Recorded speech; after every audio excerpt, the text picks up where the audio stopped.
I want to read you this little story. It's simply called The Letter, and the author is unknown. Hello. Have we met before? If not, let me tell you a little about myself. I don't share myself with just anyone.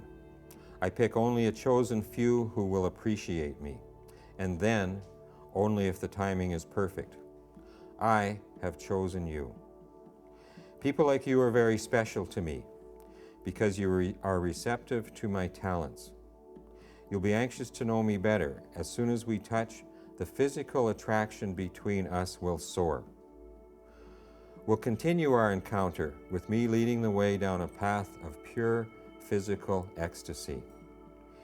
You'll feel no shame at having gone all the way on our first date. All you'll feel is exhilaration, and you will beg for more. At first, our attraction will be purely physical, and you must realize that this is a very important phase of our relationship. Be confident that it will grow into something much deeper. I am. As we get to know each other better, your interest will become emotional as well as physical. You will learn to come to me with your problems, for not only will I help you with them, I will somehow take away their deep pain. I know that in time you will give yourself totally to me. When you're with me, you will feel warm and secure. I will ease your mind, soothe away your troubles, and fill your soul with pleasure. With me, you'll feel as if you can conquer the world, as if you have a special key to happiness. You'll enjoy living again. I will be the answer to your unspoken prayers. You'll soon wonder how you ever lived without me. As our relationship grows, you'll start to exclude others from your life, and that's okay. You know that I can always give you all that you need. I'll be your lover, your best friend, and your confidant. I will always be available when you need me. This I will prove to you time and time again, and you'll realize that you don't need others. When you have someone like me, all others seem inadequate. So we'll see more and more of each other and decide that it's really impractical not to live together. So we'll make that move. Our life together will encompass many beautiful experiences. We'll do it all together, swim in the ocean, picnic on the beach, fly kites, and whenever you feel the urge, we'll make love. Our relationship will be devoid of fights or arguments.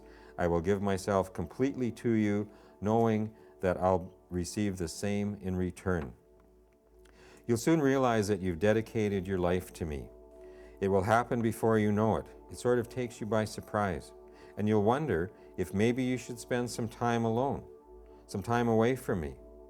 After all, people say that everyone needs some time alone, even if they're in love. And the fact is, you are irresistibly in love with me. So you vow to take some time alone, even though you don't want to. And you'll start spending the day in solitary adventure, doing something that you've always wanted to do. After a few hours, though, you'll find that you're not really enjoying yourself and realize that you miss me more than you ever thought you could. You'll feel a terrible, empty void without me and think about coming back home. It makes you a little angry that you didn't keep the promise to yourself. But you rationalize that you don't have to come back. You just want to. The whole way home, you tell yourself that if you really wanted to spend the day alone, you could. You just didn't want to. When you walk through that door, it will fill my heart with pleasure, for I'd be hoping that you wouldn't spend the whole day away from me. You'll come running home to me, and I'll take you in my arms and hold you so tightly that it becomes a bit painful, but you won't mind. Though you won't see my face as I embrace you, I'll have a very satisfied smile. For it's the moment I have been waiting for. I've got you where I want you. You now have no choice.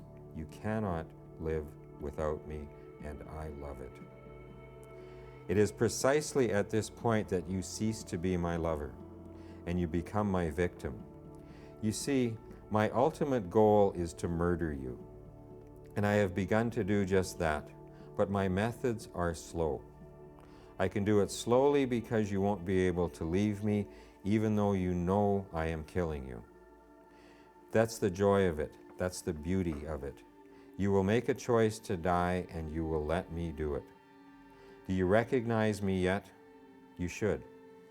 For you see, this relationship has already taken place between you and me. We are intimately acquainted. And now I am patiently waiting for you to come back to me. I will follow you and wait for you wherever you go. I can wait forever, for you see, I am your drug of choice. That's exactly what happens to us. We get into this relationship with whatever drug it is that we like, or whatever combination of drugs that we like. And it's very, very much like being in an abusive relationship with another human. We know it's not good for us, but we keep going back to it. And with the relationship that we get into with the drug, that's what it's trying to do. And so we need to look at it that way. You need to look at yourself, and you need to look at this relationship that you're in with this stuff and say to yourself, like, is this what I want?